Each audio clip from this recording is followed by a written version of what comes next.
Rajkot TRP game ઝોનની દુર્ઘટનાની અસર મોરબીમાં પણ જોવા મળી રહી છે। હાલમાં મોરબીના શહેર અને ગ્રામ્ય વિસ્તારમાં અનેક ફ્લેટ ધારકોને પીજીવીસીએલ દ્વારા વીજ કનેક્શન આપવામાં ન આવતા તેઓ મુશ્કેલીનો સામનો કરી રહ્યા છે। ફ્લેટ ધારકોએ જિલ્લા કલેક્ટરને આવેદન પાઠવીને રજૂઆત કરતા કલેક્ટરે બિલ્ડિંગમાં પરમિશન ફાયર સેફટીના અભાવે વીજ કનેક્શન ન આપ્યું હોવાનું જાહેર કર્યું હતું। મોરબીના ફ્લેટ ધારકોએ રજૂઆત કરતા જણાવ્યું હતું કે તેઓને માલિકના ફ્લેટમાં જ વીજ કનેક્શન લેવા માટે પીજીવીસીએલમાં અરજી કરી છે, પરંતુ વીજ કનેક્શનની સુવિધા આપવામાં આવતી નથી, જેના કારણે ફ્લેટ માલિકો હોવા છતાં ભાડાના મકાનમાં રહેવા મજબૂર બન્યા છે અને આર્થિક સંકટનો સામનો કરી રહ્યા છે। તેથી તાત્કાલિક ફ્લેટ ધારકોને વીજ કનેક્શન ફાળવવામાં આવે તેવી પીજીવીસીએલને રજૂઆત કરી હતી।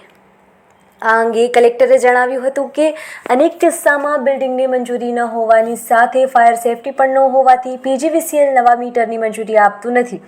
જો ભવિષ્યમાં રાજકોટ ગેમ ઝોન જેવી દુર્ઘટના થાય તો જવાબદાર તંત્ર ઠરશે।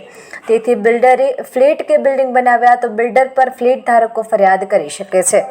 આમ બિલ્ડિંગની મંજૂરી ન હોવાથી પીજીવીસીએલ દ્વારા મીટર આપવામાં આવતા નથી। આમ તંત્ર અને બિલ્ડર વચ્ચે ફ્લેટના માલિકો ફસાઈ ગયા હોવાનું સામે આવ્યું છે। અમે બધા નાના મધ્યમ વર્ગના તથા ખેતી સાથે સંકળાયેલા માણસો છીએ। બાળકોના અભ્યાસ અર્થે અને ધંધા અર્થે અહીંયા અમે સિટીની આજુબાજુના વિસ્તારમાં બધે અમે ફ્લેટો લીધેલા છે, પણ છેલ્લા કેટલાક સમય થયા બધે ફ્લેટમાં વીજ કનેક્શનો આપવાનો મનાઈ હુકમ આવેલો છે અને વીજ કનેક્શનો મળી નથી રહ્યા, એટલે અમારે અહીંયા ભાડે ફરજિયાત રહેવાનો પ્રશ્ન ઉપસ્થિત થયો છે અને હાલમાં ભાડે રહીએ છીએ, એનું ભાડું ભરી છીએ અને નવા જે ફ્લેટો લીધા છે એના અમારા હોમ લોનના હપ્તા પણ ચાલુ થઈ ગયા છે, એટલે મોટી આર્થિક સમસ્યાઓનો સામનો કરવો પડે છે, બાળકોનો અભ્યાસ બગડે છે।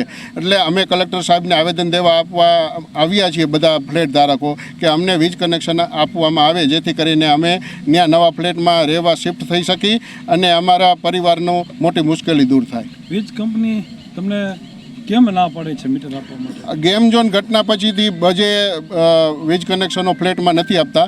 નીચેના સિંગલ પાર્કિંગના કે એમાં વીજ કનેક્શનો આપે છે તો એમાં બી માણસ રહે છે અને ફ્લેટમાં પણ માણસ રહે છે। અમે નાના અને મધ્યમ વર્ગના માણસો છીએ, અમારે મોટી મુશ્કેલી છે, એટલે અમે કલેક્ટર સાહેબને રજૂઆત કરવામાં માટે આવીએ છીએ અને અમને આશા છે કે કલેક્ટર સાહેબ અમારી મુશ્કેલી દૂર કરશે।